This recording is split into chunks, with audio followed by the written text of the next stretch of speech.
Buenas tardes a todos.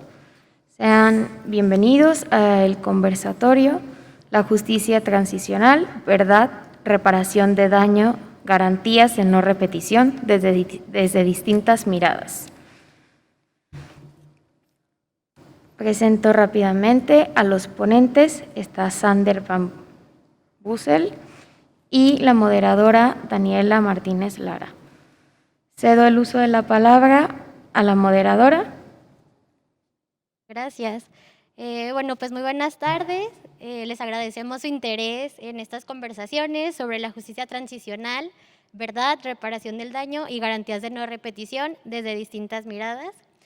Como ya dijo la maestra de ceremonias, Paulina, en esta ocasión nos acompaña Sander Van Bussel y María Quint, quienes nos van a platicar sobre el tema, el arte de la memoria y los derechos humanos, la experiencia de Human Rights Tattoo. Me permito presentarles a la y el ponente. Sander, bueno, tengo su currículum en inglés, entonces les va ya a empezar la traducción. He's a Bachelor of Fine Arts in Architectonic Design at AKV St. Jude's, Breda Cum Laude. His work, he's founder and creative director of Human Rights Tattoo, 1 centimeter of your skin for human rights, to underline the importance of human rights.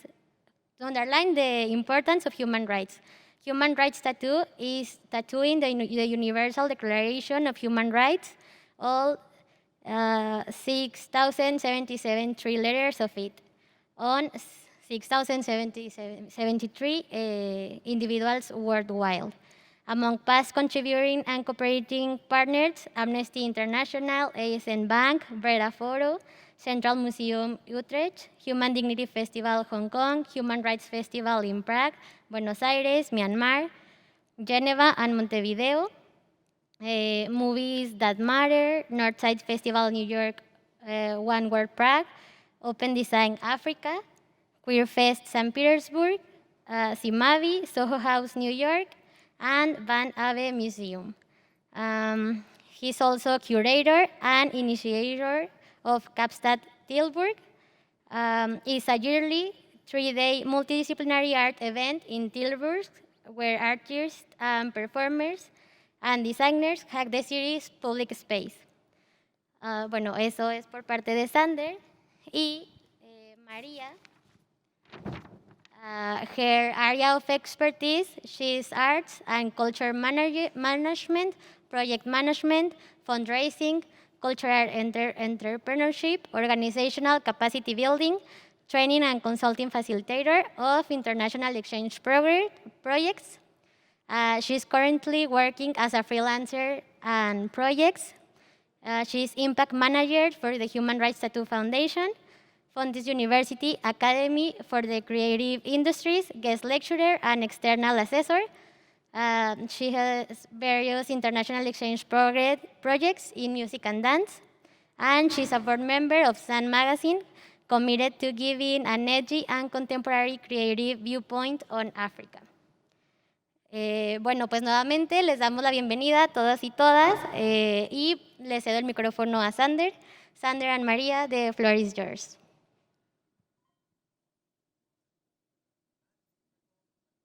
Well, thank you for this great introduction, and thank you all for having us and finding time to listen to us. Well, as I think was said, we are Sander and Maria.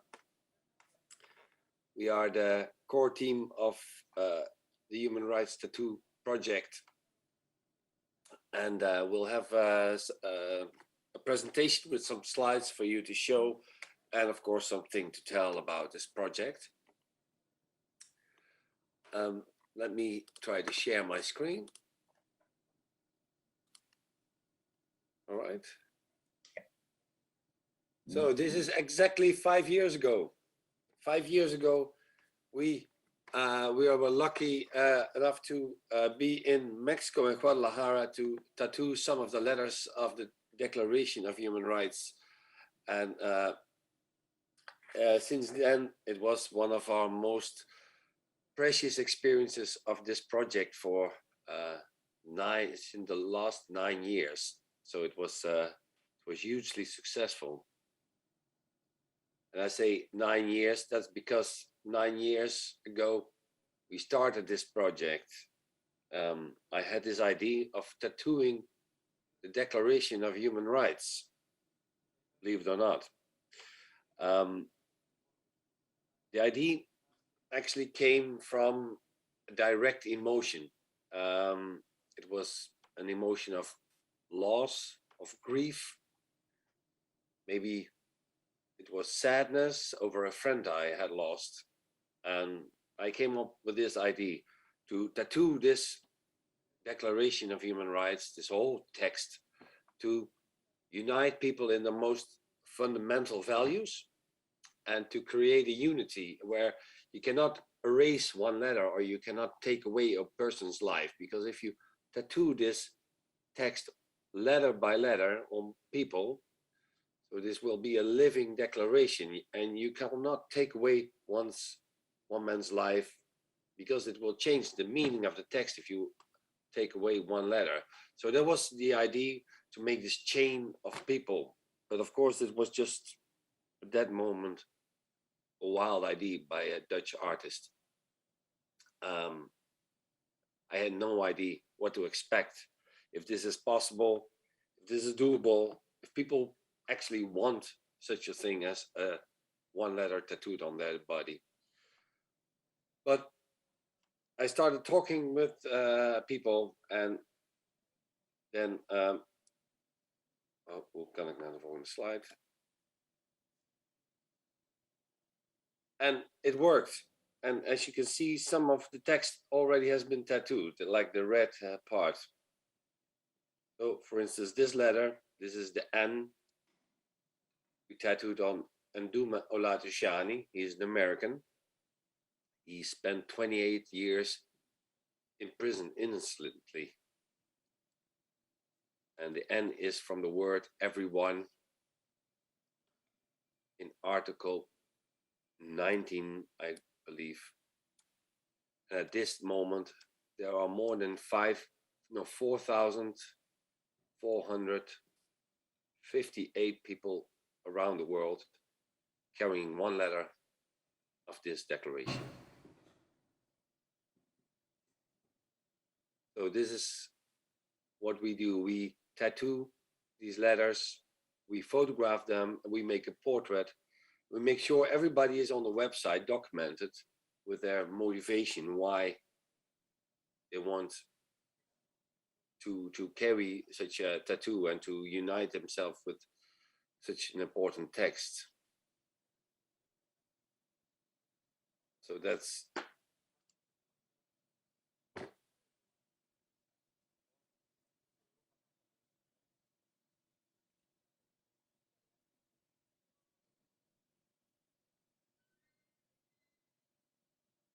this is how that looks, like people from all over the world. Rian? Yeah, as you can see, thank you, Sander. I'll give a short introduction, as it were, how I came into the project. Is because when I spent about 30 years living in South Africa, and in South Africa, doing the cultural management that was said, I was part of a network called United Cultures for Development. And that came out of a festival in the Netherlands called Festival Mundial. We shared similar thoughts on arts and culture, but with a meaning of sharing the culture. And human rights tattoo actually became, I was introduced at that festival to human rights tattoo. And I was so enamored by this project that I thought, well, that I'll have to get it to Africa, because let's face it, human rights are thread upon in many countries, and many of those countries are also in Africa. So that's how we started. We first did a tour to Kenya and South Africa, and a few years later to South Africa, Malawi, and Zimbabwe. So I don't know whether people know a lot about the history of South Africa, but there was apartheid for a long time. So a lot of people were very unaware of the rights, and there is such a thing as human rights. And we see that as we travel, you see the difference in people that we've that have a tattoo, and it's the impact of the tattoo that was the second surprise thing to me, is how important it is for people to have that tattoo. In the beginning, I thought it's nice because we spread the word of human rights to others. But it became the other way around.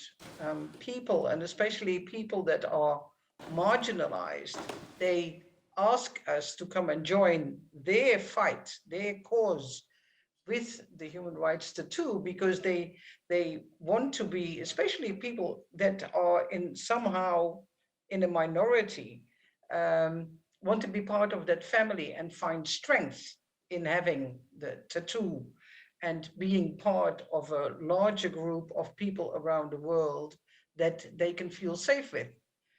And we see that in wealthier countries, the awareness of that human rights are not a given, and that the awareness of their privileges is also spreading. And so these people want to have the tattoo to say, hey, I'm aware of this. I'm aware that we're privileged, but we need to share that it has to be part of everybody. So, and in that sense, the impact of the project has been much larger than I could have imagined in the beginning. So now I'm very proud to be part of it now that I'm officially retired, but now I could have the time and to spend with Sander on trying to take this project further. Sander? Yeah. So this is our world map from our project since we started. So we said we are spreading hope. So we're not spreading tattoos, we're spreading the hope. Exactly. So these darker countries are the countries where we had events in the past 9 years. And the lighter brown countries are the ones where people from our human rights tattoo community actually live. So that's up to now. I think this has to be updated. I think it's 76 different nationalities to this moment. So yeah, that's quite something. And what we experience, like everywhere around the world, as Marie explained, people find a reason to join this, and in huge numbers as well. So we did events like on bigger outdoor festivals, movie festivals, like film festivals, like Human Rights Film Festivals, or at Amnesty headquarters.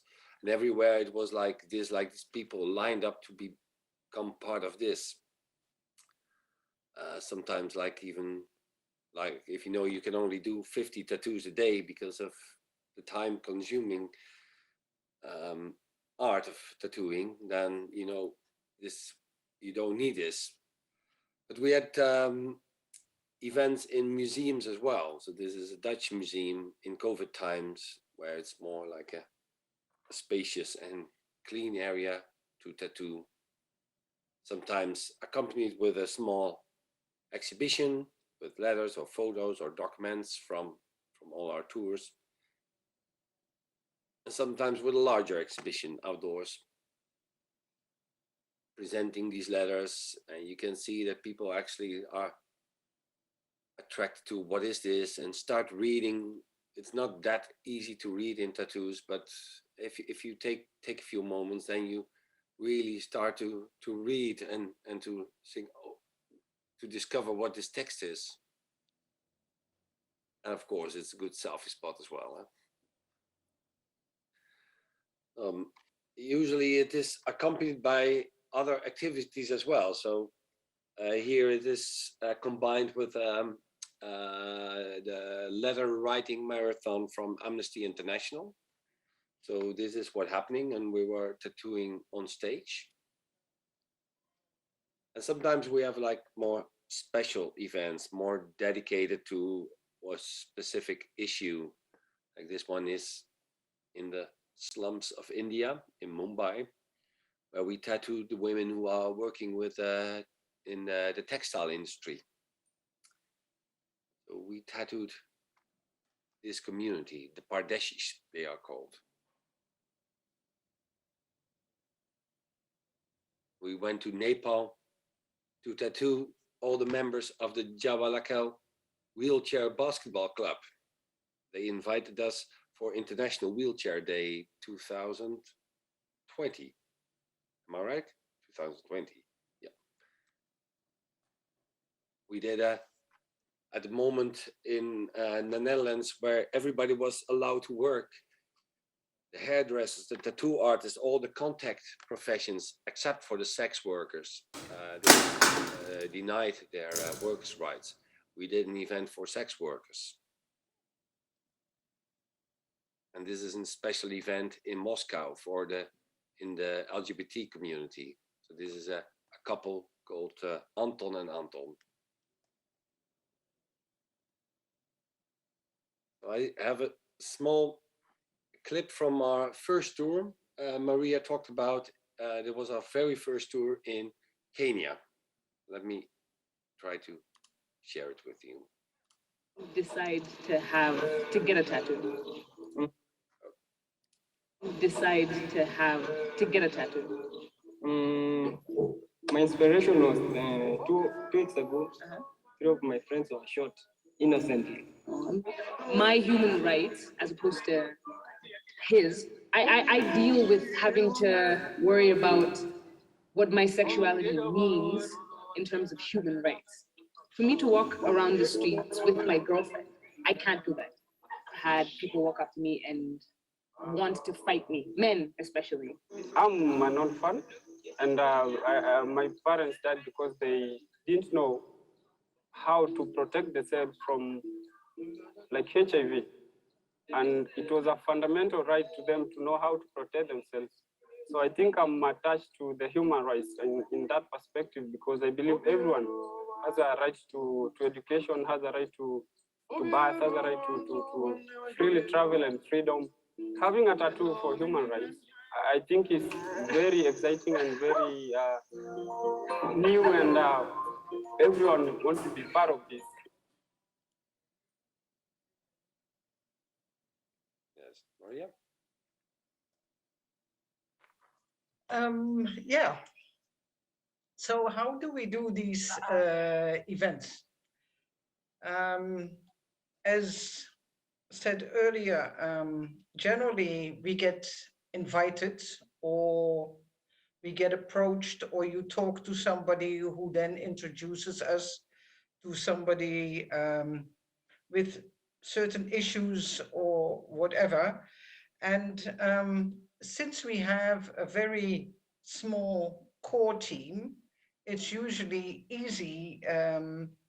easier for us to move around. Like now, coming to Guadalajara, it's just 2 people that need to travel, because the local organization is usually responsible for all the local work, and they take care of that there is a venue, that there are tattoo artists, they do all the communication.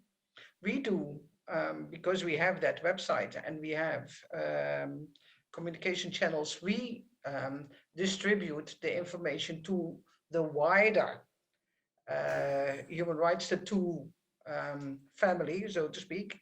So, but the local people, they reach out to the area where we will be working.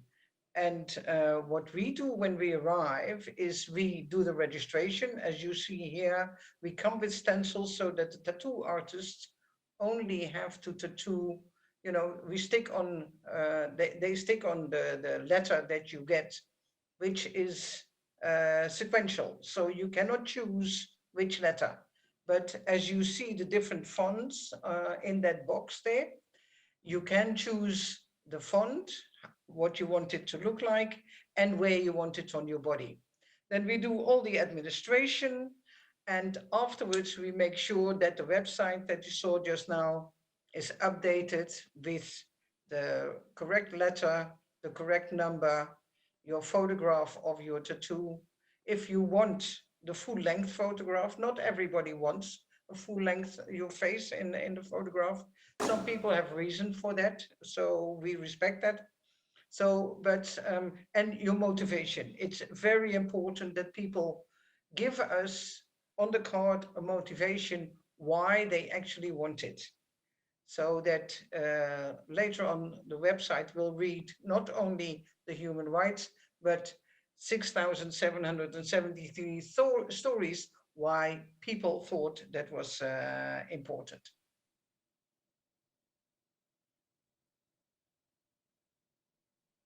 Okay. Yep.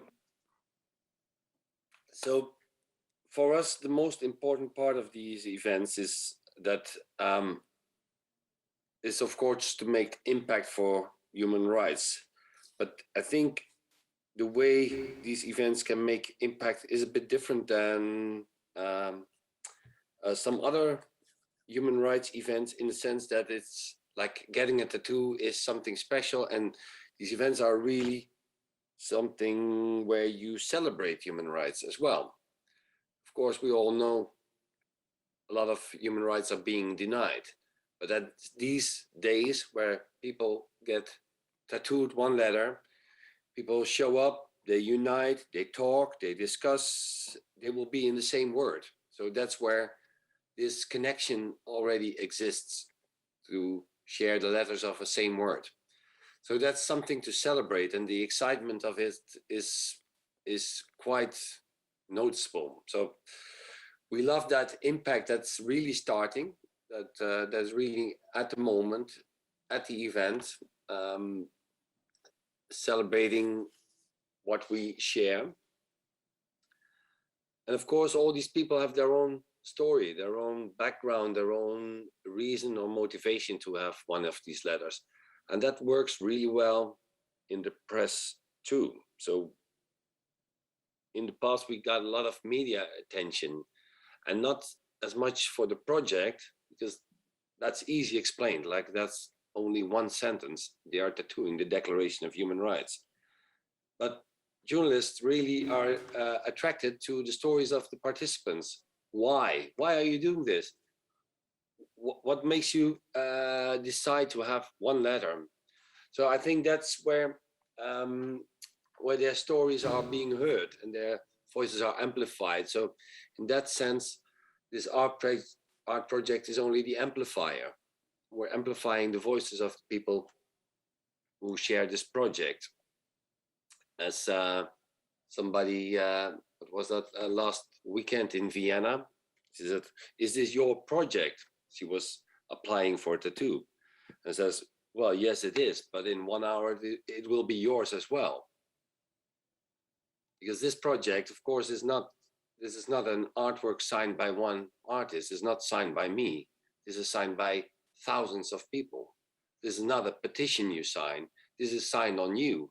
This is like you will carry it with you for the rest of your life. So that's a different way of looking at art, in my opinion. That art is not made only exclusively by the artist. I think for me it was only the idea, and then all the people like Maria, like the web designers, like all the organizers, all the tattoo artists, and then of course all these thousands of people worldwide who share this belief that we should unite in human rights. I think we're done with the slides, so I'll stop sharing. So we'll. Okay, thanks so much for your intervention. And now we'll open a space for questions and answers. Bueno, le agradecemos a María y a Sander por su participación, por su intervención. Y bueno, les damos el uso de la voz por si tienen alguna pregunta que les quieran hacer.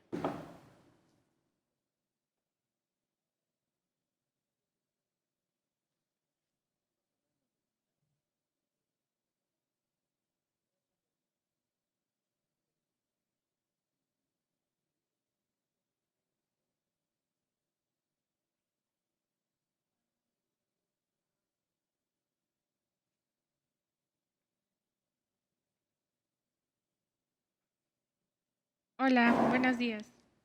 Buenas tardes. Estoy un poco nerviosa para hacer la pregunta en inglés, pero lo que quería saber es, bueno, estaban hablando de que se quieren expandir y mi pregunta es, ¿cuánto hace falta para que lleguen a México? Hey, good afternoon. I'm a little bit nervous to ask this question in English. So, you were talking about expansion. So, how long will it take to arrive to Mexico, to have an event in Mexico? Well, actually, it's now here, it's Wednesday night, almost, it's 11:45. Tomorrow we will be flying to Guadalajara. So our next event will be next week. Does that answer your question?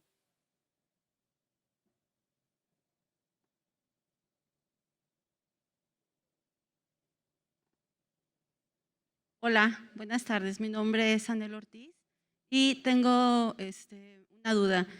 Como una acción de performance se me hace muy interesante, pero me gustaría saber si esto ha tenido algún impacto a nivel institucional. Es decir, es un movimiento que llama la atención sobre los derechos humanos, pero tiene un impacto en las instituciones, en el acceso a los derechos humanos de los lugares a donde ustedes han llevado este proyecto. Gracias. Good afternoon. My name is Anel Ortiz. And well, from a performance point of view, it's a very interesting project. My question is, has there been any institutional impact, some real changes on organizations that handle this type of conflicts? Because I understand the impact in a unity or connection kind of way. Has there been institutional impact?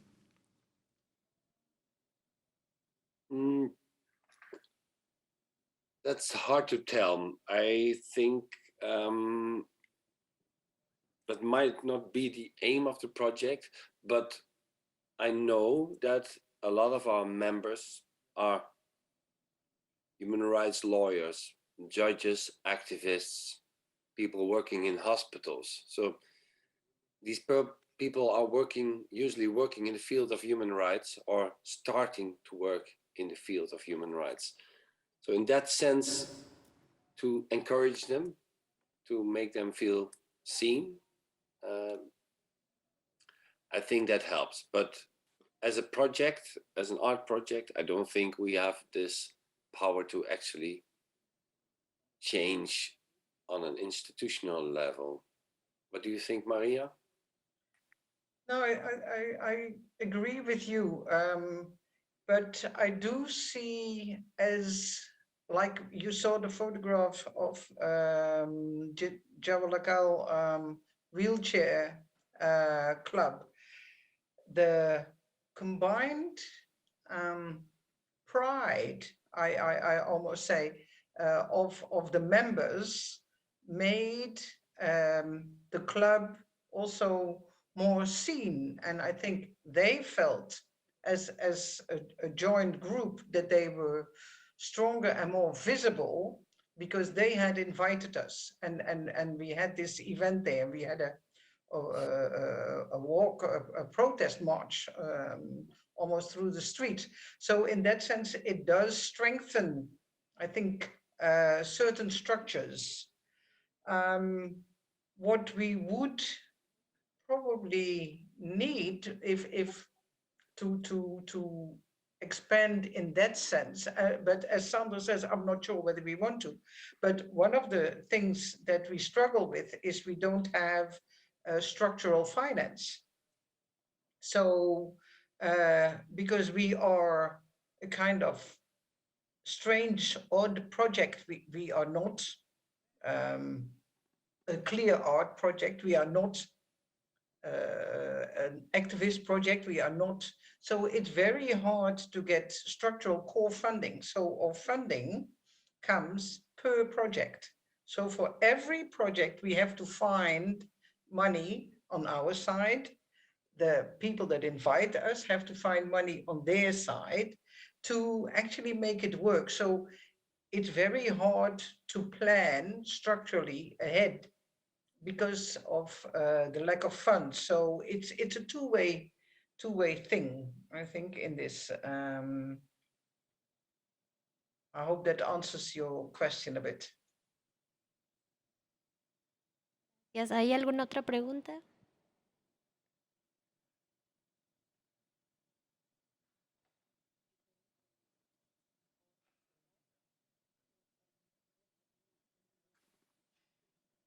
Hola, soy Ana.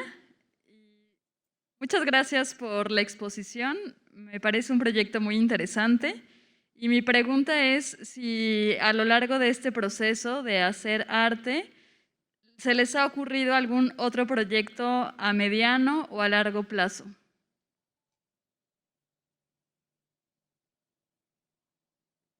My name is Anna. Thank you very much for the exposition. It was super interesting. And the question I have is, besides this amazing project that you are handling, have there been any other projects that have been born throughout these years, either mid or long term? Are there any other projects?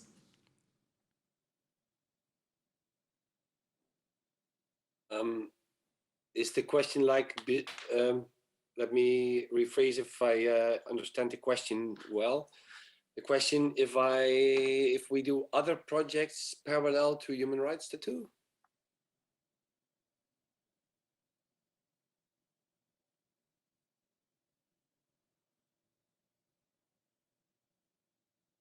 En paralelo, pero tal vez con la misma temática. A lo mejor sí es derechos humanos, pero alguna otra forma de hacer arte aparte de este proyecto que están haciendo. So yes, parallel and also linked to human rights as well, but maybe in a different way of representing the art. That's my question. Yeah. Well, as an artist, I do have other projects. I consider myself a community artist. So the projects I do is usually to unite people, not necessarily in such a big way as Human Rights Tattoo. So other projects are more smaller. So that can be in a street, within a city, within even within between neighbors. Some it can be very, very small and usually very temporary, not as permanent as a tattoo. So so the collective I work with is called Tilburg Cowboys. That's an art collective, which I'm the founder of.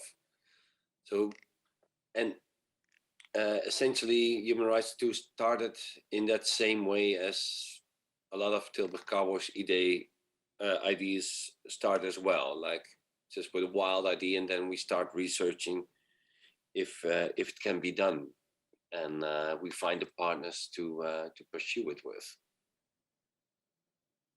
But yes, since 2001, we had a long range of projects.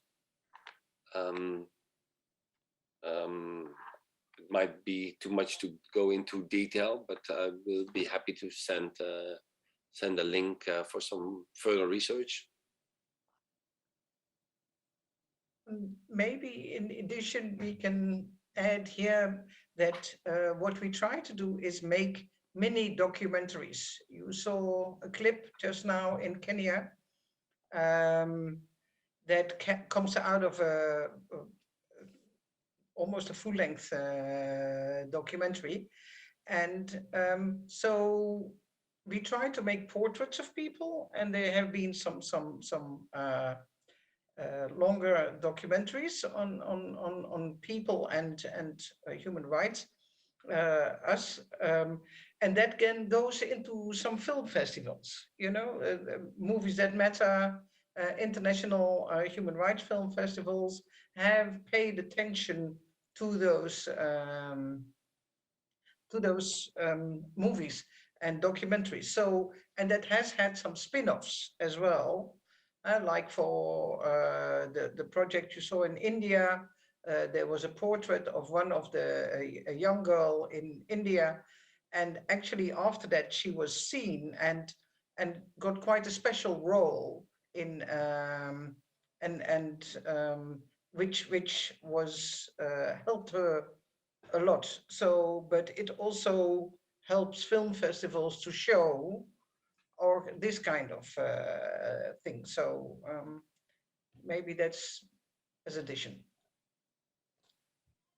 Muchísimas gracias. Bueno, pues con esto damos por terminada esta primera parte de estas conversaciones. Thanks again for your participation.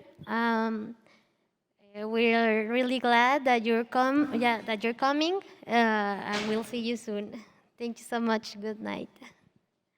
Thank you so much, and thank you all for listening to us. Thank you. Bye-bye.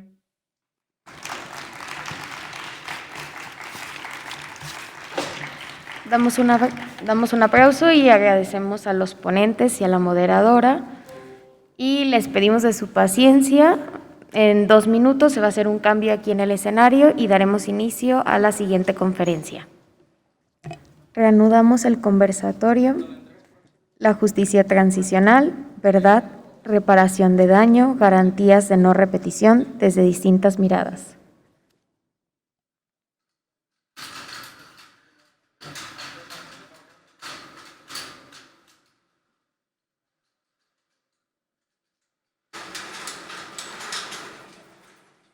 Gracias a los presentes y presento al ponente, Rogelio Campos Cornejo, y la moderadora, Daniela Martínez Lara, de Ibero Torreón. Muchas gracias, Pau. Bueno, pues ahora yo me permito leerles la semblanza de David Rogelio Campos Cornejo, quien nos va a platicar sobre la ciencia de datos para los derechos humanos. Rogelio es abogado, politólogo y maestro en gestión pública con especialidad en rendición de cuentas por la Universidad de Guadalajara. Tiene un diplomado en Sistemas de Información Geográfica por la UNIGIS, Red Mundial de Universidades en Sistemas de Información Geográfica con sede en Salzburgo. Es exbecario con CONACYT y exbecario del Departamento de Estado de los Estados Unidos de América. Ha sido consejero electoral y consejero del canal de TV del Congreso de la Unión. En la Universidad de Guadalajara, director del Centro de Estudios Estratégicos para el Desarrollo, director general medios de la UDG, integrante en una docena de consejos, director general del Sistema Estatal de Información Jalisco, director fundador del Instituto de Información Estadística y Geográfica de Jalisco, Premio Mundial a la Excelencia Geoespacial, representante de 8 estados de la República ante el Sistema Nacional de Información Estadística y Geográfica, representante de la CONAGO ante el Comité Técnico Especializado de Gobierno, Seguridad y Justicia y representante de Jalisco ante el Consejo Nacional de Población, comentarista en diversos medios y consejero editorial y columnista en Grupo Reforma. Sus líneas de investigación son en información estadística y geoespacial, y Desigualdad, y actualmente es consultor internacional senior de la OCDE, París, la ONU y la CEPAL. Es socio de Statis, empresa global en la que participan expertos de varios continentes en información estadística y geoespacial, y director general de Statis de México, SC. Pues muchas gracias, Rogelio, y te cedo el uso de la voz. Gracias, Daniela. Lo que no se puede medir no se puede mejorar, y a riesgo de ser redundante ni siquiera se puede dimensionar. Justamente la medición de las problemáticas en materia de derechos humanos implica desafíos, por supuesto que hay avances, y vamos a platicar algunas propuestas, y esto nos permite tener un enfoque muy particular sobre las deudas, las capacidades y las voluntades del Estado. Para mí es un honor estar con ustedes, gracias por hacerme parte. He preparado un recorrido que nos va a llevar por 9 estaciones. La primera de ellas, recordar cómo se genera la información estadística en cualquier parte del mundo. Luego nos vamos a mover para saber qué es lo que estamos nosotros produciendo como información estadística en México en materia de derechos humanos. Vamos a tomar distancia después para ver cómo nos están midiendo diversos instrumentos en materia de derechos humanos desde fuera del país, más allá de los de la ONU. Y después vamos a ver cómo precisamente la ONU ha plasmado, ha publicado lo que tiene que ver en esa área de confluencia de los datos y los derechos humanos. En la segunda parte de este recorrido, más inquisitivo, vamos a tratar de ver por qué lo que producimos de manera estadística en materia de derechos humanos corresponde a si somos un país subdesarrollado estadísticamente, de desempeño medio, o incluso si somos una potencia estadística. Y lo que sí vamos a ver es la gran potencia que tienen los datos. Para hacerlo, vamos a recordar una vieja conocida de los que están aquí presentes, una figura que nos va a resultar muy común, y su media naranja, que no es tan conocido, no es tan antiguo y es más moderno y sofisticado. Y es justamente esto lo que ha permitido a ciertos países hacer lo que yo vengo a platicar como propuesta, que debemos empezar a pensarlo de manera seria para generar información útil y de calidad en los derechos humanos. Esto nos va a llevar a descubrir una palabra clave, si me permiten la expresión, la palabra mágica, que es la que puede unir la ciencia de datos con la estadística en temas diversos como es el de derechos humanos.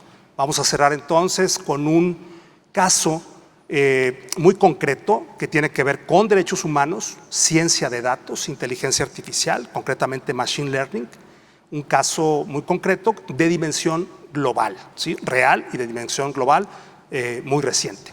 Entonces, vamos a comenzar. Lo que más espero es que les resulte interesante y que les guste. Decíamos, ¿cuáles son las fuentes de información estadística? Bueno, las fuentes tradicionales que nosotros conocemos aquí y en Ucrania y en China son, esta lámina está tomada del Banco Mundial y curiosamente está ordenada conforme apareció en la humanidad, cada una de ellas. Primero los registros administrativos, ¿no? En barro, en piedra, en papiro, milenarios, por supuesto, y luego tenemos los censos, también milenarios. Por ahí en la Biblia, el Antiguo Testamento se menciona 5 veces los censos, en el Nuevo Testamento se mencionan un par de veces, obviamente en el Antiguo, de los hebreos, en el Nuevo, de los romanos, en el Nuevo en Lucas 2 y en Hechos 5:37. Lucas 2 justamente nos dice por qué Jesús, siendo de Nazaret, o conocido como de Nazaret, nace en Belén, y es la razón de que había un censo, y a diferencia de los censos de hoy, donde van y nos tocan a cada una de nuestras casas, los censos en aquel momento convocaban a ciertos lugares para que se trasladaran y ahí poder censar a la población, censos milenarios. Tenemos las encuestas, esas no tienen siglos, en 10 años van a cumplir un siglo de ser muy famosas, se hicieron muy famosas porque en la elección de Roosevelt contra Alf Landon, 1936 en Estados Unidos, se hizo una encuesta, comillas, de 2.300.000 consultas y todo el mundo decía que iba a ganar Alf Landon. Gallup hace una encuesta con mucho menos preguntas, pero con ciencia, con probabilidad. Y entonces demuestra, predice, si me permiten la expresión, que el ganador sería Roosevelt, y no solamente ganó una vez, sino que ganó varias ocasiones. De ahí Gallup se va a Inglaterra, tiene el mismo éxito, todo el mundo pensaba que Churchill se iba a reelegir, él con su instrumento dice que no se va a reelegir y así ocurrió, como lo dijo Gallup, y después se fue a Francia y fundó un instituto también de estudios de opinión. Pero bueno, milenios, décadas, y ya aquí veo muchos jóvenes que ya nacieron, ya son nativos de las últimas 3 que tenemos por aquí. Los datos generados por los ciudadanos, el crowdsourcing, ¿no? El Waze, por ejemplo, ¿no? Es uno de ellos. La información generada por Big Data, ¿no? El Machine Learning o el Deep Learning, la inteligencia artificial, y por supuesto la geocodificación, también conocida comúnmente como georreferenciación, que tiene un componente, un aporte muy importante porque nos aleja de la visión antropocéntrica de vernos nosotros, ¿no? De decir hay que estudiarnos nosotros. En su momento fue muy útil, la estadística es la ciencia de nosotros como grupo, pero lo geoespacial nos dice que todo sucede en un lugar y lo geoespacial nos viene a decir que cómo es nuestra casa, cómo está cambiando nuestra casa, el planeta, la ciudad, el estado. Bueno, en un segundo momento, muchos de ustedes que son expertos o interesados en el tema, nos vamos a mover un poquito a lo que en materia estadística generamos en el país y cómo lo generamos.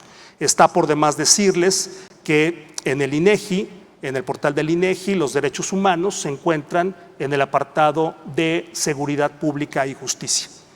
Creo que todos coincidimos en que los derechos humanos son algo tan importante que merecerían una entrada directa y principal, no solamente por su importancia en términos neutrales, sino además por la gravedad en la que nos encontramos en nuestro país. Entonces, primeramente nos encontramos con que está encasillado en un tema de gobierno, y después en un subtema de seguridad y justicia, ¿sí? Ahí tenemos nosotros un censo de derechos humanos. Ustedes, los que son expertos interesados en el tema, saben que nos ofrece muy poco, pero bueno, no hay que despreciar nunca los avances graduales. Los avances graduales son muy importantes en la historia, en nuestra sociedad, no se desprecian, pero también hay que ser muy claros en que tenemos muchos desafíos por delante en materia de información estadística que se genera en el INEGI. Pero el INEGI es algo que nos jala, ¿no? Como un centro gravitacional del planeta solar estadístico, todo el mundo habla del INEGI, cuando lo que tenemos es un Sistema Nacional de Información Estadística y Geográfica, donde efectivamente el órgano rector es el INEGI, pero tenemos una constelación de unidades productoras de información y entonces tenemos varios instrumentos para obtener estas estadísticas. Decíamos censos, encuestas, registros administrativos, y lo que ven en la pantalla es lo que tenemos en México. Censo de derechos humanos, que ya dijimos nos ofrece muy poco, censo de gobierno, que nos ofrece algo de delitos, ¿no? Encuestas, la ENSU, seguridad urbana, que justamente ayer se publicó, la más reciente, ENVIPE, victimización, percepción de seguridad, otra vez derechos humanos, muy ligado a una cuestión muy primitiva, que es la seguridad, ¿no? Y registros administrativos, donde encontramos también delitos que va registrando el Sistema Nacional de Seguridad Pública, el Secretariado Nacional de Seguridad Pública, y obviamente como unidades productoras de información estadística, las comisiones estatales o locales y la Comisión Nacional de los Derechos Humanos. Aquí está reflejada la capacidad y la voluntad del Estado. Ese es el tema de este foro y aquí se refleja con hechos lo que hay. Ahí está la capacidad y ahí está la voluntad. Ahora bien, si nos vamos a los portales de la Comisión Nacional de Derechos Humanos y de la Comisión Estatal de Derechos Humanos, la verdad es que es muy poco reconfortante lo que encontramos. ¿Por qué? Este es un pantallazo de la Comisión Nacional de Derechos Humanos, estamos en recursos de información y vemos que pues hay muy poco de recursos de información. Y también vemos que hay un paradigma del siglo, no sé si 20 o 19, donde dice ahí catálogo de publicaciones a la venta. ¿sí? O sea, creo que las publicaciones de derechos humanos tendrían que ser, primero, gratuitas y segundo, tendrían que ser en línea para que todo el mundo tuviera acceso a ellas, ¿no? Entonces, aquí me gustaría a mí comentarles algo. Hace algunos años, un alto ejecutivo del Banco Mundial expresó una frase que se hizo famosa y que muchos de los que nos dedicamos a esto repetimos continuamente. Se dice: los datos son el petróleo del siglo XXI. ¿Por qué? Porque es lo que viene impulsando la economía del siglo XXI, como en su momento lo hizo el petróleo. Basta ver las grandes compañías que generan miles de millones de dólares al año y que tienen como centro a los datos. Facebook, Google, Netflix, Airbnb, entre otras. Entonces sí, los datos en ese sentido sí son como el petróleo, pero también lo son desde otra forma, porque el petróleo requiere refinarse y también los datos requieren una refinación. Los datos requieren ser trabajados y requieren tener un tratamiento para poder tener un valor agregado. Así, el petróleo en crudo nos da un valor, pero el petróleo refinado nos da un valor exponencial. Pero yo también he dicho que los datos son también como el agua, y aquí lo vemos en este portal. ¿Por qué como el agua? Porque cuando no la tenemos o cuando es de mala calidad es cuando nos damos cuenta de la necesidad que tenemos de ella. Entonces, cuando acudimos a datos de derechos humanos, los que están aquí presentes no me dejarán mentir que no los encontramos o que son de muy baja calidad o granularidad, ¿no? Cuando nos movemos al portal de la Comisión Estatal de Derechos Humanos, la situación no es mejor. La situación que nos arroja este portal es la de documentos en PDF, anclados totalmente en el siglo XX, ¿no? El PDF ni siquiera reúne las características de lo que es un documento electrónico, es una copia de otro documento. Yo he dicho que es el ataúd de un documento, es donde muere el documento. El PDF es donde se muere si es una cuestión pública. ¿Por qué? Porque no puede ser reusable, porque no es interoperable. Y ahí encontramos un listado de documentos todos en PDF. ¿Por qué están en PDF? Porque están hechos de acuerdo a un paradigma de que la información le pertenece a la institución. Y si vamos a la institución va a haber otro paradigma de que la información le pertenece al área que genera la información, ni siquiera a la institución, ¿sí? Y este paradigma es totalmente opuesto al de los archivos invertidos, al de los archivos abiertos, donde los datos pertenecen a la ciudadanía y donde los datos tienen que tener la mayor exposición y la mayor utilidad y reutilización potencial para que sean útiles para la sociedad, para cualquier fin. Aquí valdría la pena preguntarnos de qué transparencia venimos hablando cuando lo que encontramos en los portales de las dependencias son documentos de PDF. Es una transparencia, repito, del siglo XX. Ahora bien, movámonos un poco de lo que hay, de lo que hacemos en México y salgamos de México y desde ahí veámonos. ¿Cómo nos miden algunos instrumentos? Tenemos el Índice Global de Paz, estamos en el lugar 140, ahí pongo varios componentes que son calificados. Los de peor calificación, por cierto, hay otro tanto donde la calificación es no tan mala como esta, pero al final estamos en el lugar 140, ¿no? Un pésimo lugar. Y aquí la conclusión que sacamos de este índice, bueno, sacamos muchas, la conclusión que yo vengo a compartirles es que todo lo que está al sur de México está mejor que nosotros en materia de paz, con excepción de Colombia y de Venezuela. Y la conclusión es de que sí nos están midiendo, ¿sí? Nos están midiendo, pero a un nivel ya de índice, no nada más del dato, sino que el dato generó indicadores y los indicadores generaron índices. Y estos índices sirven para tomar decisiones de inversión, para tomar decisiones de si me voy a vivir o no, los que no están aquí, por supuesto, ¿sí? Entonces, otro instrumento que nos mide es el índice de estados frágiles. Este índice originalmente se llamaba índice de estados fallidos. Generó tanta controversia que lo más fácil fue cambiarle el nombre, ¿no? Entonces, bueno, no quieren fallidos, vamos poniéndole frágiles. Se llama índice de estados frágiles y entonces aquí concretamente uno de los 12 pilares que mide este índice es el de derechos humanos. Nuestra situación en este apartado está peor que los países que están en la pantalla. En América peor que Belice, que Chile, que Ecuador, que El Salvador, que Jamaica, que Perú, que Dominicana y que Surinam. Estamos peor que países africanos como Burkina Faso, Ghana, Sierra Leona, Sudáfrica y Túnez, en materia de derechos humanos concretamente, no en el global, ¿sí? Y entonces, ¿qué nos dice este índice? Que se puede ordenar cuando entramos aquí por componente, por cada uno de los 12 componentes. Podemos saber el lugar global que tenemos, pero también podemos saber el lugar que tenemos en cada uno de los componentes. Y entonces podemos ver cómo la información empieza a ser interactiva con el usuario de la información, para que le interese determinado componente.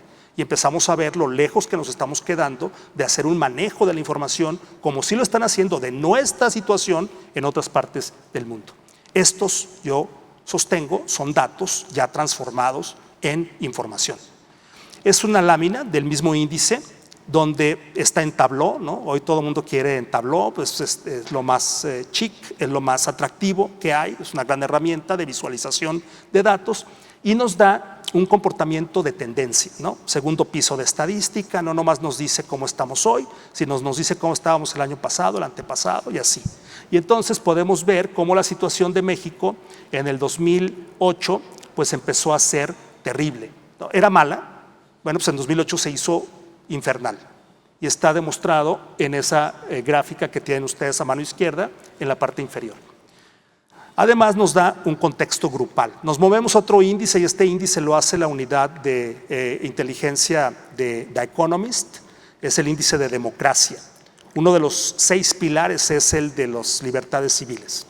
Ya sabemos que no es el único derecho humano civil, de hecho hay un gran debate en Europa de por qué el Consejo de Derechos Humanos de Naciones Unidas no está midiendo derechos humanos económicos y derechos sociales y que todo se está concentrando en derechos políticos y derechos civiles. En ese debate están allá, nosotros estamos tan mal en los básicos que estamos peleando, estamos luchando por que se midan esos y por salir de esa situación tan mal en la que nos encontramos. Bueno, uno de los 6 pilares de este índice es libertades civiles y aquí nuestra situación es peor que todos los países del continente, con excepción de Cuba, Haití, Nicaragua y Venezuela. Estamos igual que Bolivia, que Guatemala y que Honduras. Estamos peor que Papua Nueva Guinea, estamos igual que Senegal y peor que Sri Lanka, ¿sí? Entonces, aquí nos muestran este índice concretamente y los demás cómo estamos y si mejoramos o empeoramos. También muestran el avance absoluto y relativo al compararnos con otros países. Tenemos otro índice que esta semana fue nota principal en todos los periódicos, el del World Justice Project, ¿no? Estado de Derecho, donde dice que en cuestión de corrupción estamos en el lugar 135 de 139 países.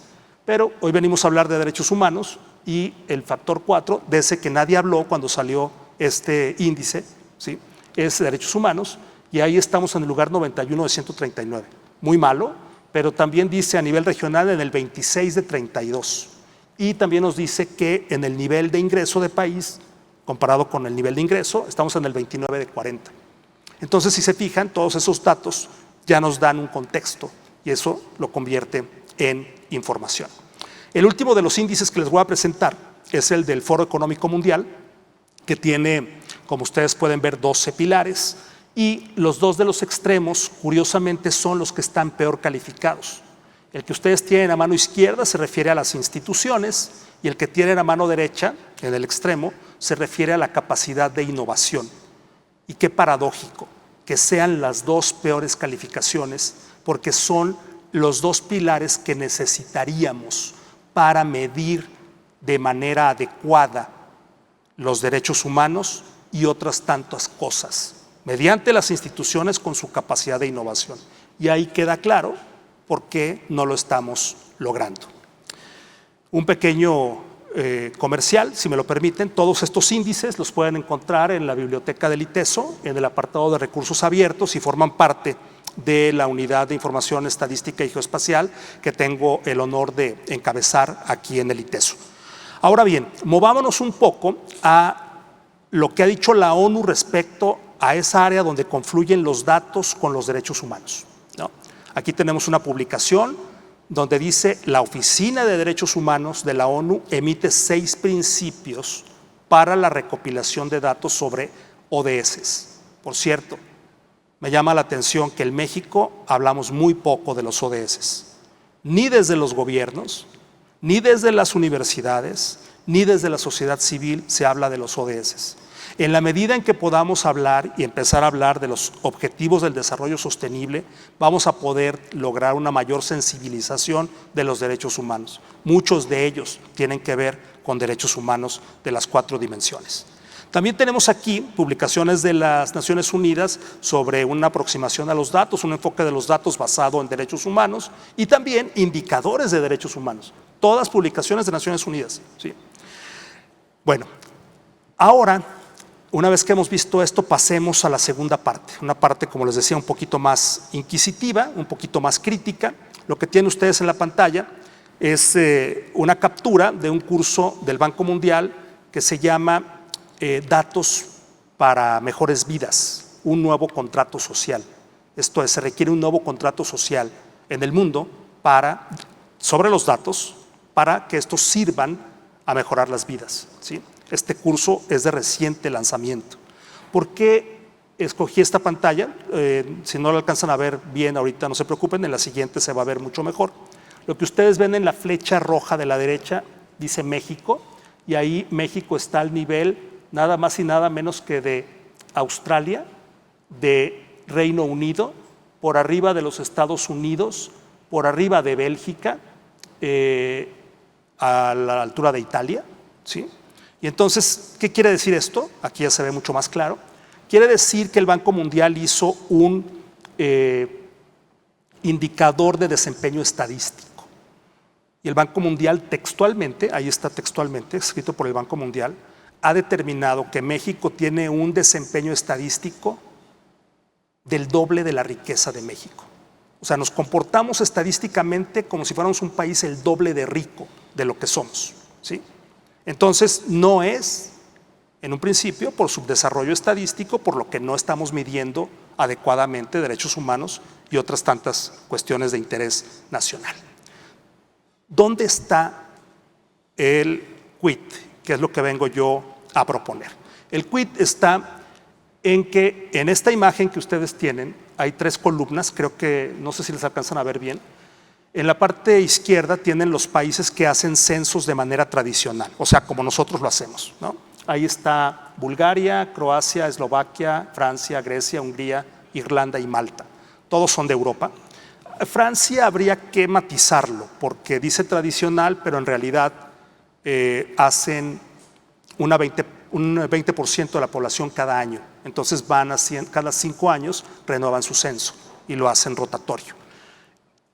Al centro están los países que lo hacen de manera combinada, combinan registro con censo. Y entonces ahí tenemos a Alemania, a Chipre, Italia, Luxemburgo, Polonia, Portugal, Reino Unido, República Checa y Rumania. Y del lado derecho tenemos los que no hacen censo ya, los que mandaron a la basura el censo y toda su información estadística la obtienen a través de registros administrativos. Y ahí tenemos a Austria, Bélgica, Dinamarca, Eslovenia, España, Estonia, Finlandia, Holanda, Letonia, Lituania y Suecia. Entonces, esto demuestra la riqueza de los registros administrativos. ¿Sí? Su buen manejo, saber manejar los registros administrativos es lo mismo que un ser humano aprenda a gatear. ¿Sí? De repente hablamos de inteligencia artificial, de deep learning, de machine learning, y eso es correr, eso es volar. Y es difícil que un ser humano corra si no aprendió a gatear. ¿Sí? Entonces quisimos correr antes de saber gatear. De hecho, el INEGI tiene publicada en su página una herramienta para la evaluación de la calidad de los registros administrativos. ¿Sí? De hecho, es una herramienta del Banco Mundial y nació en Yucatán, así como hace 5 años nació la herramienta para la evaluación del dato abierto del Banco Mundial y nació aquí, en Jalisco. Ahora bien, ¿cómo ligamos esto con una propuesta? ¿Qué es lo que nos está haciendo falta? ¿Qué es lo que nos ha hecho falta? Bueno, del lado izquierdo ustedes tienen una vieja amiga conocida, ¿no? La pirámide Dix, donde dice que en la parte baja de la pirámide se encuentran los datos, que una parte de esos datos se convierte en información, no todos, una parte de la información se convierte en conocimiento y todos los colegas investigadores pues saben, ¿no? Trabajan con información, con datos y construyen conocimiento. Y algo de conocimiento se transforma en sabiduría, por eso tiene una forma de pirámide, ¿no? Y del lado derecho ustedes tienen una figura que no es tan vieja, de hecho es muy nueva, y es FAIR, ¿no? FAIR, ¿por qué? Porque es el acrónimo de Findable, accesible, interoperable y reusable, ¿sí? Y si se fijan, todo eso tiene que ver únicamente con los datos, no tiene que ver ni con la información ni con el conocimiento. Entonces, a pesar de que hace mucho tiempo nos presentaron a DICS, décadas después nos dicen, ¿saben qué? Faltaba presentarles a FAIR, ¿sí? Y entonces ayer que yo escuchaba a Chuche en la presentación del libro, me encantó una parte de lo que él dijo. Él dijo, hace algunos años empezamos a estudiar los derechos humanos, un grupo de personas que no sabíamos lo que eran los derechos humanos, ¿sí? Y con el tiempo empezamos a saber lo que eran. Y me parece que desde el punto de vista académico hace falta ese mea culpa, decir, hace tiempo que tratamos de estudiar la información, de decir que somos la sociedad de la información y no sabíamos lo que era la sociedad de la información, porque ni siquiera sabíamos qué eran los datos, ni cómo se manejaban, ¿no? Y no podíamos saberlo porque llegó una revolución que se llama Internet y vino a cambiar absolutamente todo el paradigma, ¿no? Ahora bien, ¿cómo se traduce esto en la realidad? ¿Dónde sí está pasando lo que yo estoy exponiendo? Este portal que ustedes tienen enfrente es el portal de la Administración Electrónica del Gobierno español. Y tiene del lado izquierdo, si ustedes abren estrategias, les van a aparecer todo eso. Y ahí dice estrategia TIC, ¿no? Estrategia de tecnologías. Y luego dice, bueno, hay otros, voy a detenerme únicamente en los que señalé, otro que dice identidad y firma electrónica, otro que dice interoperabilidad, otro que dice archivo electrónico y otro que dice gobierno abierto. Si se fijan, en México hablamos de gobierno abierto, pero no hablamos de interoperabilidad. Hablamos de gobierno abierto, pero no hablamos de documento electrónico.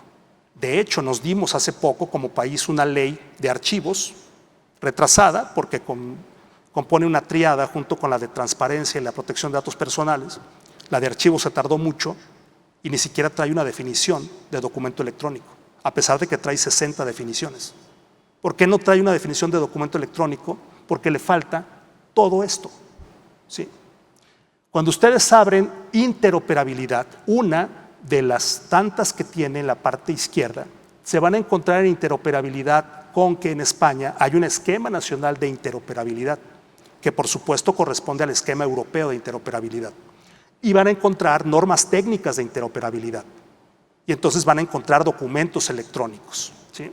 Y, ojo, y esta es la palabra clave del día de hoy, van a encontrar un centro de interoperabilidad. La palabra clave mágica de hoy es semántica.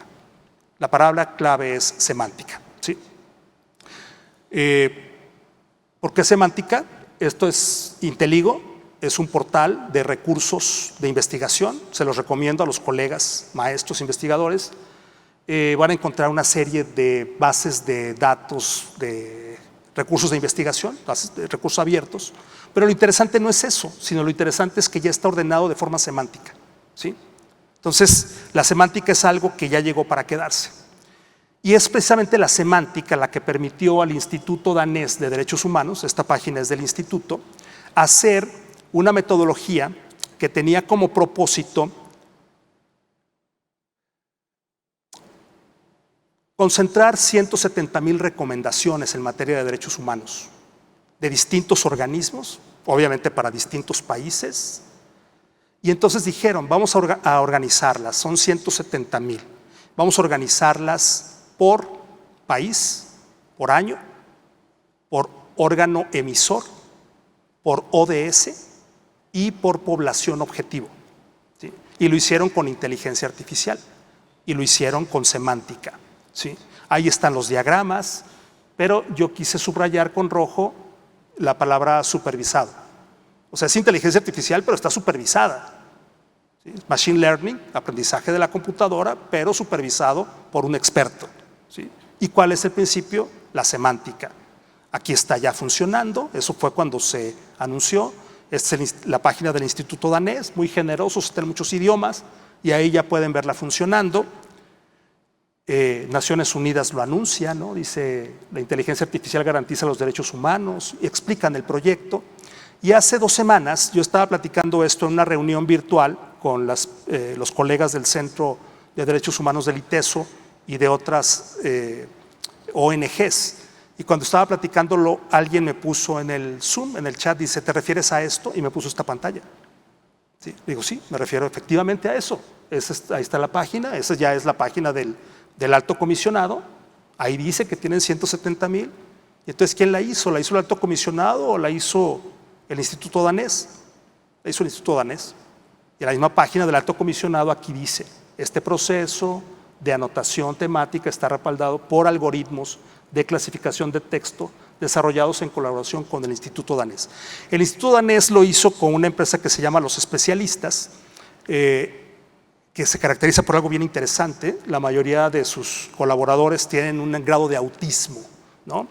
Y esta página la quise traer a colación. ¿Por qué? Porque una parte de la presentación dice propuestas. Bueno, pues aquí hay una propuesta.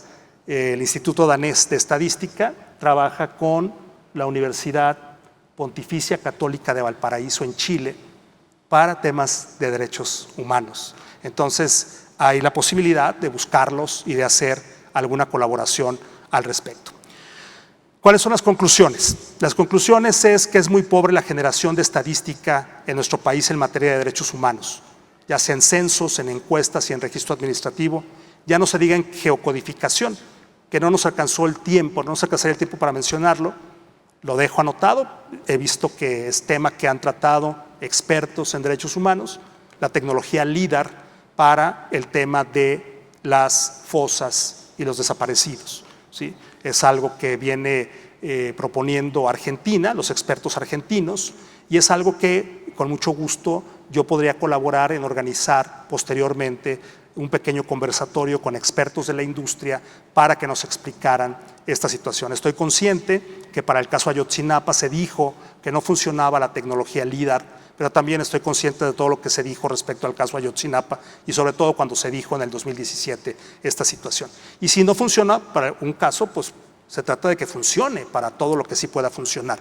Les ofrezco una disculpa por no profundizar más en geocodificación. Podemos también profundizar en lo que es la georreferenciación de delitos o de violaciones de derechos humanos o de las víctimas de derechos humanos en donde viven, obviamente anonimizado, para tratar de establecer patrones de comportamiento, encontrarlos, ¿no?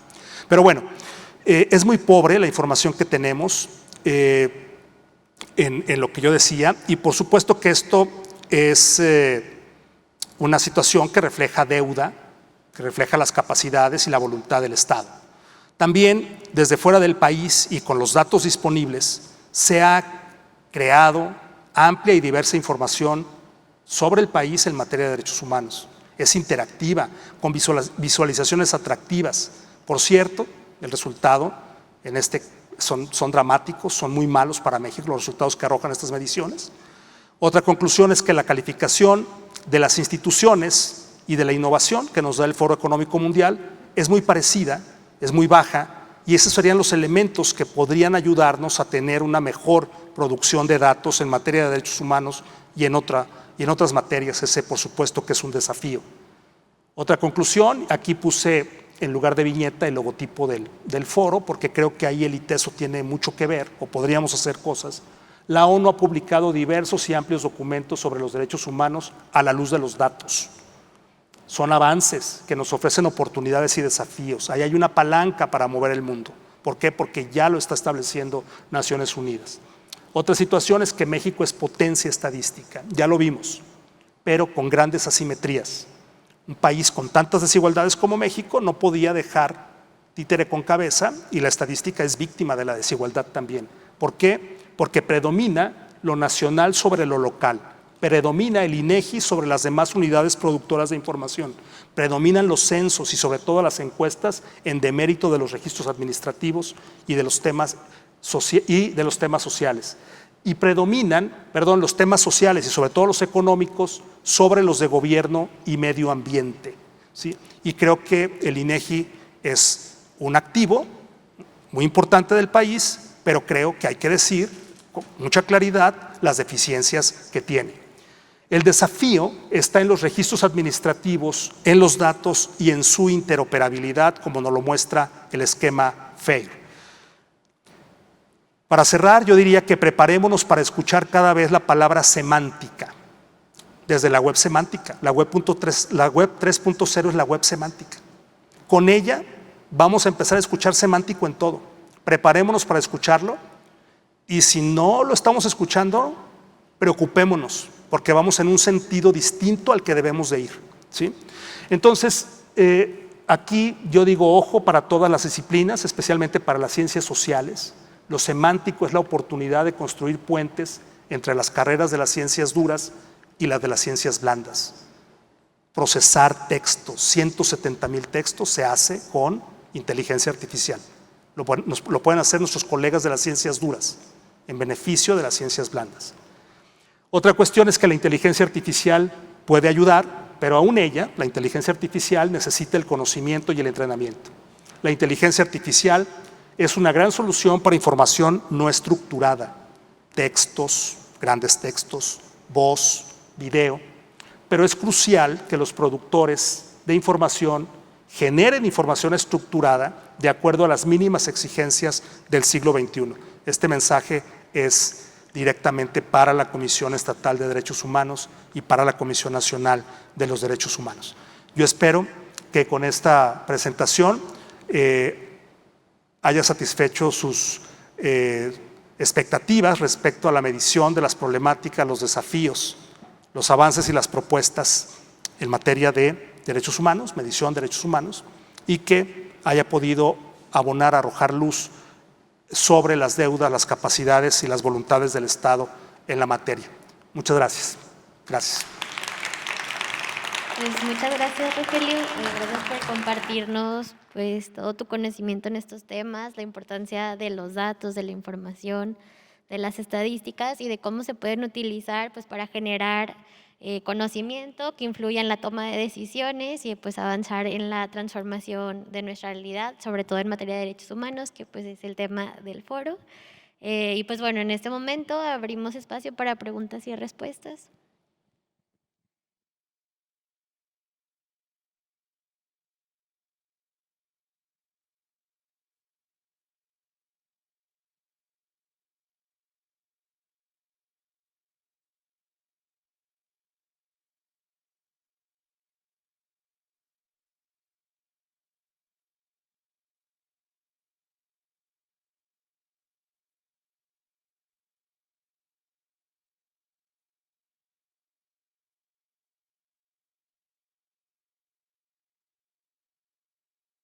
Sí, bueno.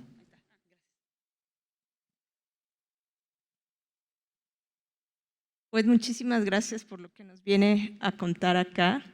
Y a mí me gustaría preguntarle, cuando usted nos dice que estamos mucho peor que en otros países, ¿con base a qué indicadores se está estableciendo esta comparativa? Gracias.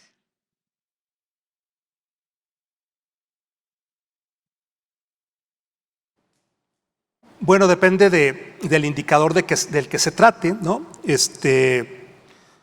Por ejemplo, si es el indicador de paz, ¿no? Vamos a irnos al de paz, que es este. Decimos en que todo lo que está al sur está mejor que nosotros, con excepción de Colombia y Venezuela, en materia de paz, ¿no? ¿Qué es lo que se mide? Se mide, por ejemplo, crimen violento, ¿no? Manifestaciones de crimen violento. ¿Cuál es la metodología? Bueno, pues notas periodísticas, por un lado, entrevistas en grupos focales a expertos en la materia, ¿no? Encuestas también, ¿no? O sea, ahí la ENVIPE, la ENSU es un insumo para crimen violento. Acceso a armas también, es entrevista con expertos en la materia. Homicidios, pues es el registro administrativo de los propios homicidios. Demostraciones violentas. Hay una empresa, una consultora que se llama Lantia, de Eduardo Guerrero, en México, que se dedica a monitorear todas las manifestaciones violentas que hay en el país. Es pública la información que presenta Eduardo, además de que él es un opinador frecuente en programas de televisión, radio, etcétera. Tiene cuenta de Twitter, y bueno, él se encarga de este tipo de cuestiones, ¿no? Entonces, dependiendo del componente, es la metodología que se señala, ¿no? En cuestión de derechos humanos, bueno, pues es los reportes del examen periódico universal, por ejemplo, ¿no?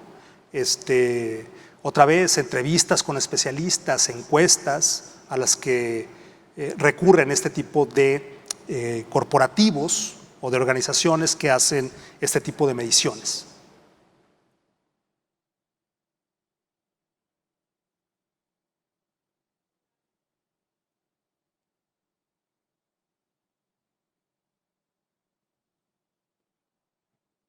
Hola, buenas tardes. Mi nombre es Anel Ortiz. Quería comentarle que justamente en Sonora abrieron una unidad de análisis del contexto en justamente seguimiento a la alerta de violencia de género.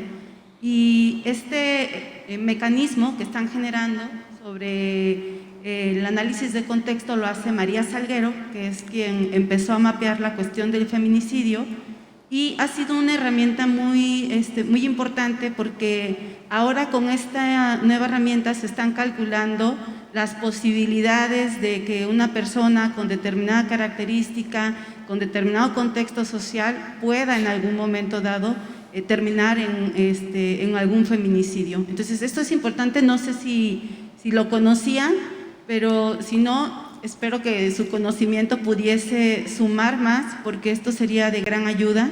También Ibero Ciudad de México, hace como un mes, presentaron justamente un mapeo de las fosas clandestinas. Entonces, hay inicios ya de este tipo de trabajo y probablemente con su experiencia se podrían mejorar. Traigo a este caso, el del análisis de contexto, porque me ha parecido muy rico. También analiza parte de las fosas, de los lugares en donde aparecen, cómo aparecen, y ha permitido construir una nueva tipificación del feminicidio a partir del crimen organizado, ¿no? Es decir, todos esos que se quedaban sin carpeta, ahora empiezan a tener una nueva tipificación. Gracias. Gracias a ti. Gran intervención, porque me da la oportunidad de comentar varias cuestiones, ¿no? Primeramente, esto que se comenta de Ibero, donde se hace un mapeo de las fosas, lo acaba de hacer aquí en Guadalajara, Zona Docs, un colectivo de periodistas independientes, lo cual me parece sumamente loable. Creo que aquí lo importante es conectar esfuerzos, o sea, cómo ese mapeo se convierte en un shape, en una capa que pueda convivir con otras capas de información que nos permita encontrar patrones. ¿Dónde están las fosas? ¿Cuál es el patrón de dónde están? ¿Están cerca de avenidas? ¿En qué fraccionamientos se encuentran? Etcétera. Y entonces eso permitiría, con tecnología LIDAR, como lo dije en otro momento, LIDAR quiere decir rango y amplitud de luces, de imágenes láser, ¿no? Este es el acrónimo de LIDAR.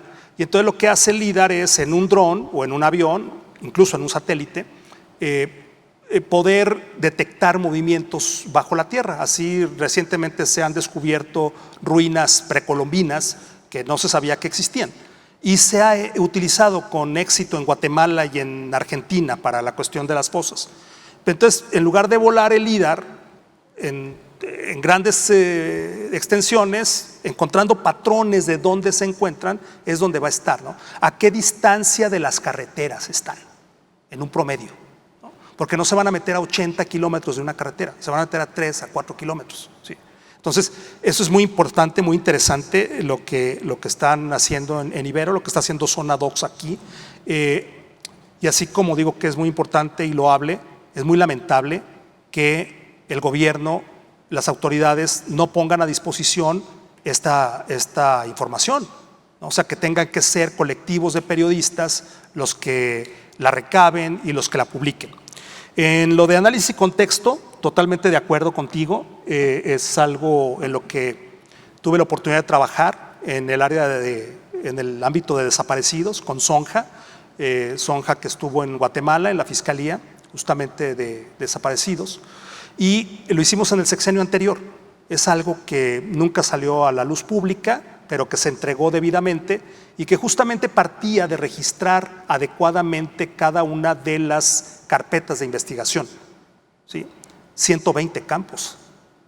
Registrar 120 campos es lo que te permite interoperar y puede permitirte encontrar. Encontramos personas desaparecidas que hacía 3 meses habían tramitado una licencia. ¿Sí? ¿Por qué? Porque empezaste a cruzar bases de datos entre quien se decía desaparecido y que no fue por pena a presentar la baja de la desaparición, ¿no? Ya lo encontramos. Los encontramos en movimientos catastrales, en movimientos registrales, en licencias, pocos, pero los encontramos. Y creo que uno que encontremos vale la pena, ¿no? Y lo hicimos con esta interoperabilidad. También lo metimos a Cognos, lo metimos a predictivo y también pudimos encontrar quién tiene mayor riesgo de ser desaparecido por rangos de edad.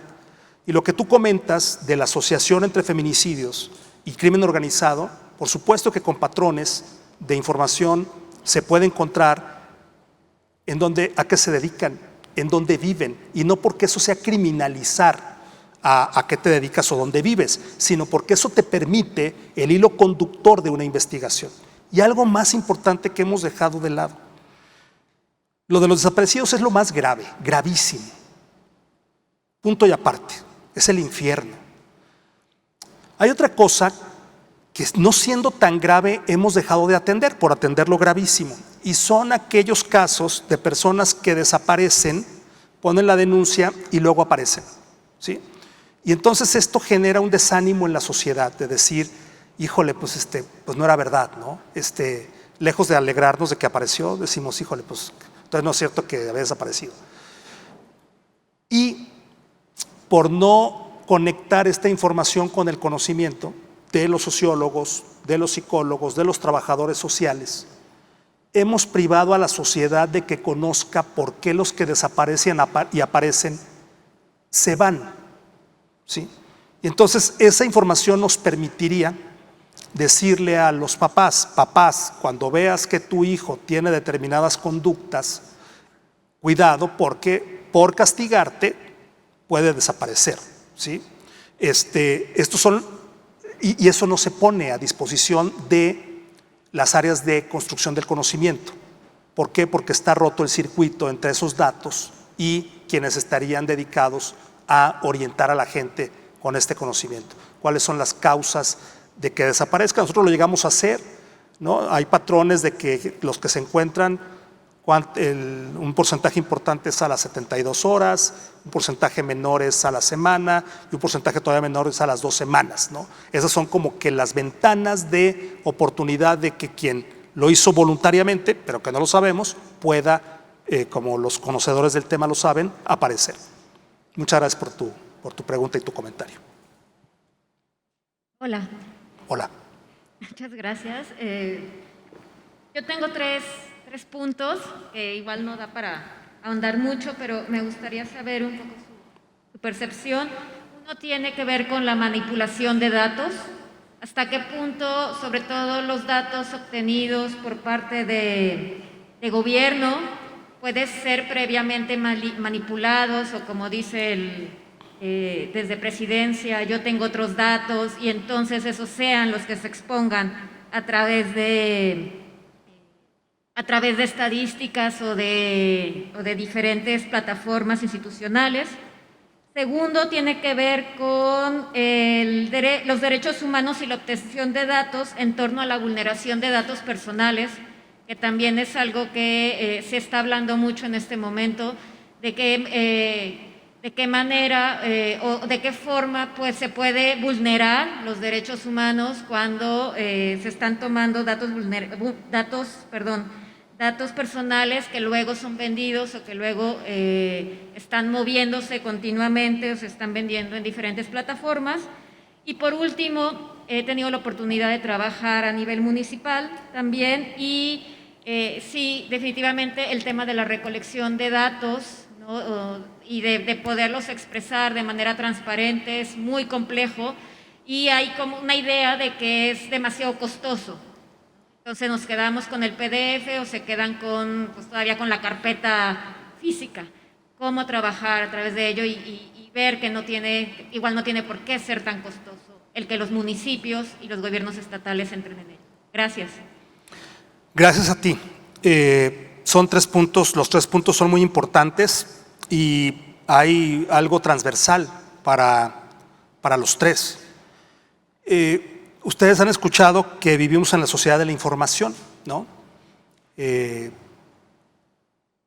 Los alumnos de universidad, de preparatoria, tienen hoy acceso a terabytes de información que los que tenemos más de 50 años jamás soñamos con tener cuando estábamos en la secundaria, en la preparatoria o en la universidad.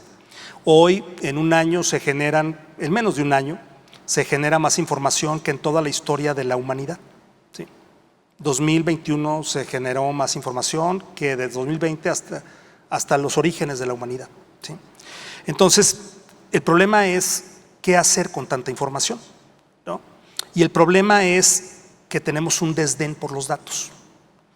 México es un país, una sociedad anumérica totalmente. No nos gustan los datos, no nos gustan las matemáticas. Como país somos muy malos en las matemáticas. Esa sería mi opinión. La prueba PISA lo demostró 1, 2, 3 y las veces que se aplicó se demostró que somos malos en las matemáticas, ¿sí? Entonces eso nos lleva a ser una sociedad anumérica. Y por otro lado, voy a irme al inicio de la conversación. La estadística es la ciencia de nosotros, o sea, no de nosotros como que este vaso es mío, esta ciencia es de nosotros, no, de nosotros en el sentido que nos estudia a nosotros, ¿no? Si yo les pregunto a todos ustedes cuánto pesan, todos saben, cuánto miden, todos saben, cuántos años de educación, todos saben lo de ustedes. Pero si les pregunto en su cuadra, no saben. Si les pregunto en su municipio, no saben. Y en el estado, no saben. ¿Por qué? Porque tenemos 2 graves problemas en México. Uno, anuméricos, y otro, tenemos un profundo desprecio a lo público. Y la estadística es pública. ¿Sí? Entonces, es muy difícil. Es muy fácil para quien manipula a una sociedad numérica manipularla, ¿no? Así como dices yo tengo otros datos desde la presidencia, pues también otras personas dicen que la vacuna está hecha con células de feto o cosas así, o que tiene grafeno, ¿no? Y ves que la gente no va a vacunarse. Gravísimo lo que voy a decir. En El Salvador ya lo hicieron, en México no lo hemos hecho. Una encuesta, ¿por qué la gente no se vacuna? ¿De verdad a nadie le interesa saber por qué la gente no se vacuna? Y que lo tuviéramos desglosado por edad. ¿Por qué no? ¿Por creencia religiosa? ¿Porque trae grafeno? ¿Porque en el trabajo no me dejan faltar? ¿No será una causa también? ¿Sí? Entonces, no nos interesa. Yo ya lo propuse. En El Salvador ya se hizo. Mi colega Óscar Picardo de la Universidad Francisco Gavidia tuvo que ver con la aplicación de la encuesta. Es increíble que en El Salvador se haya hecho. Entonces, sí, los datos se pueden manipular, pero más fácil para una sociedad numérica y más fácil para una sociedad que desprecia lo público. Y entonces lo que es feminicidio, pues mételo a homicidios, ¿no? Lo que es desaparición, lo que es secuestro, como no me está creciendo mucho lo de desaparición, mételo a desaparición para que no me cuenten lo de secuestro, porque ante los empresarios me va peor si es secuestro que si es desaparición, ¿sí? Pero tiene que ver con eso, tiene que ver con que tendríamos que estar discutiendo, y a mí me agrada mucho que me hayan invitado y que el próximo año inviten a otro experto en estadística, porque en muchos de los temas tendría que estar un experto en estadística permanentemente, ¿no? Lo de la vulneración de los datos personales es algo paradójico. Quizás la respuesta que te voy a dar sea la última que esperabas y quizás no es la que te va a gustar, pero nos cuidamos mucho de que el gobierno no tenga nuestros datos. No queremos un padrón biométrico de celulares, ¿no? Etcétera. Pero le entregamos nuestros datos a las plataformas digitales. Le regalamos nuestros datos a Facebook y un día sale un experimento donde dicen cómo te verías si fueras mujer o cómo te verías cuando tuvieras 20 años más, ¿no?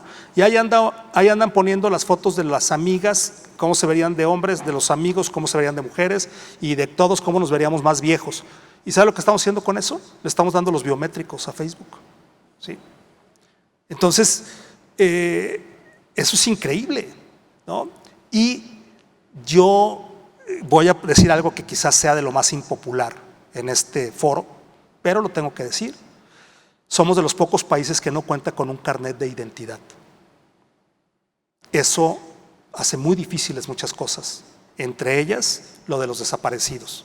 Cuando yo estuve del otro lado del escritorio viendo el tema de desaparecidos, fuimos con el IFE o INE, no sé en ese momento qué era, creo que INE, y les dijimos, déjanos cruzar las huellas del CEMEFO con las huellas del INE para saber de quién son, ¿no? Nos dijeron que eran datos personales. Y entonces yo me pregunto, ¿qué datos le defiendes a alguien que no está? Que lo que queremos es encontrarlo, ¿sí? Entonces también la jerarquía de las prioridades me parece que las hemos invertido. Al paso de los años, a mí me da gusto que el INE ya comparta la base de datos de huellas dactilares, ¿sí? Y pues por último, esto de que la recolección de los datos es costoso, sí es costoso. Yo cuando dirigí el Instituto de Información Estadística y Geográfica de Jalisco, recibí a un empresario muy importante de Jalisco, no voy a decir su nombre por obvias razones, que ustedes entenderán cuando diga lo que pasó. Me dijo, ¿cuántas personas necesito para tener esto en mi empresa? ¿No? A la medida de su empresa. Le dije, pues con 6, 7 personas. Y me dijo, híjole, con 6, 7 en el área de producción, a mí me representa no sé cuánto en dinero. Pues sí, o sea, el día a día te representa una ganancia y estás desperdiciando las ventanas que te podría abrir para después. Hay un genio mexicano que todavía vive, si hay videos de él, búsquenlos, es un genio, se llama Carlos Salman. Carlos Salman estuvo en lo que era el INEGI cuando era una oficina de la Presidencia de la República. Debe ser de los fundadores del INEGI. Hoy tiene una empresa que Slim se la ha querido comprar y no se la vende. Y tiene que ver con información geoespacial. Tiene aviones, tiene drones, es un genio. Y él cuenta en sus conferencias que cuando vinieron del Banco Mundial a decirle que el Estado tenía que ser, él estaba en presidencia, menos obeso y tenía que recortarle gasto, ¿no? Y que les decía, pues mire, yo le voy a quitar a usted nomás 100 gramos, yo lo veo muy gordo, pero le voy a quitar 100 gramos, le voy a quitar los ojos. Son 100 gramos nada más, pero son los ojos. La información son los ojos.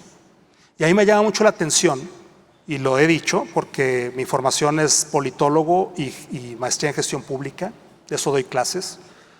Yo he dicho lo siguiente, todos los libros de planeación del mundo están mal, todos.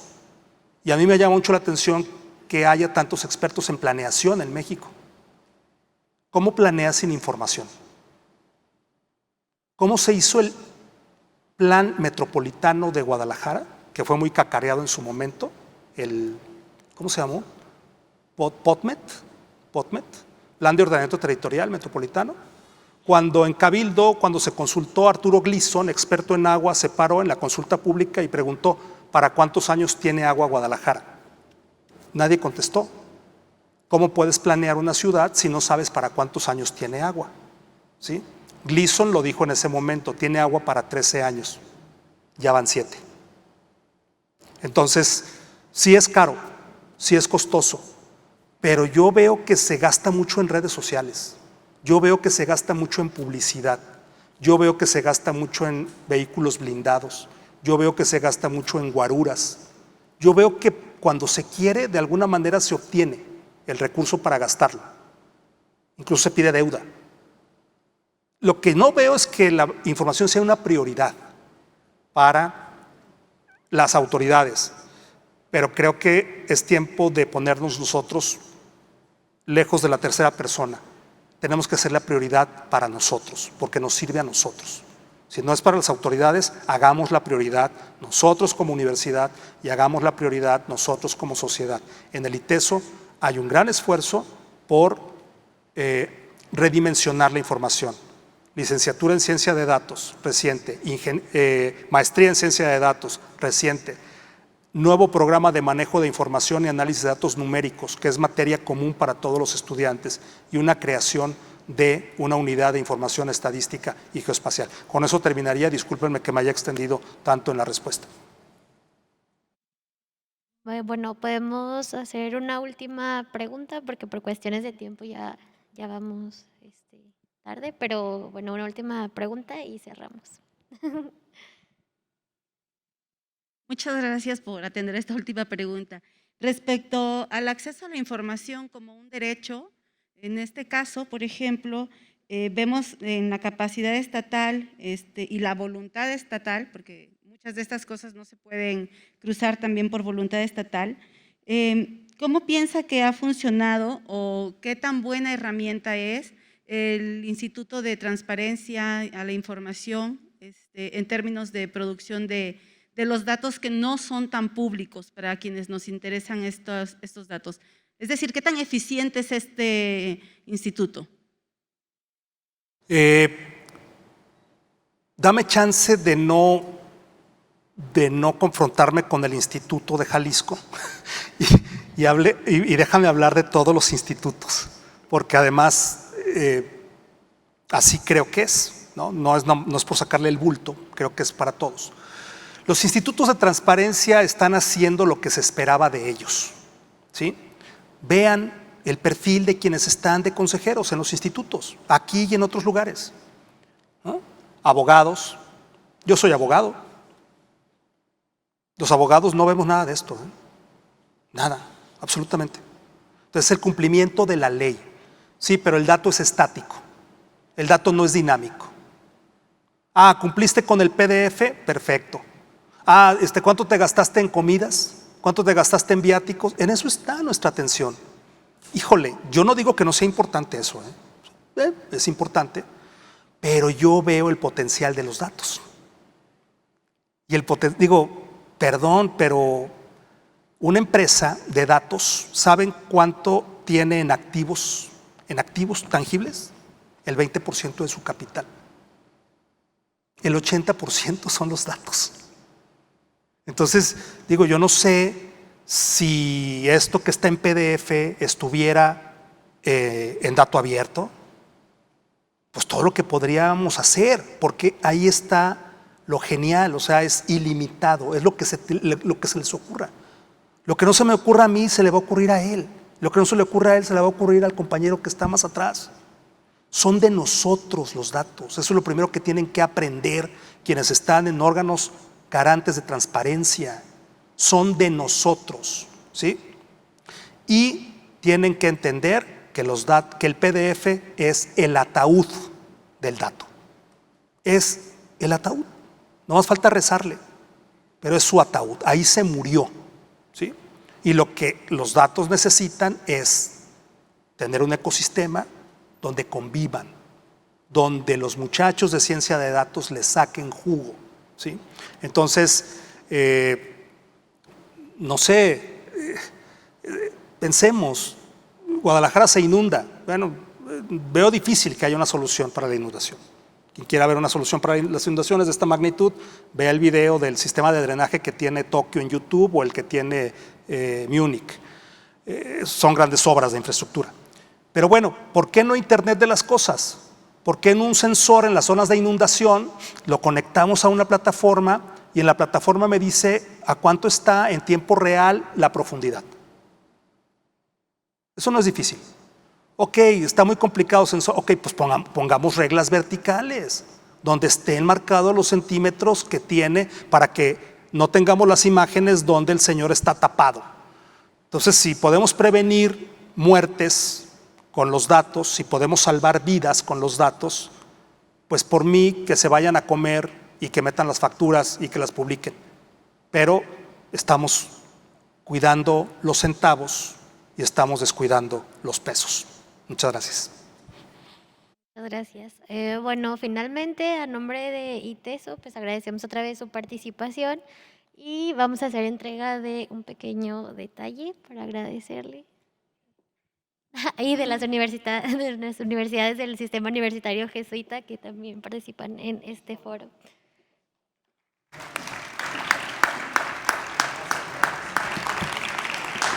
Gracias. Y bueno, por último, pues agradecemos al público por su presencia y que tengan muy buenas tardes.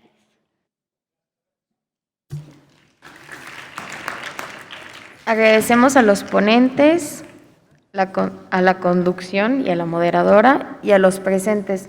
Los invitamos a estar 10 minutos en el coffee break para poder hacer los ajustes necesarios aquí en el escenario y dar inicio al cineforo.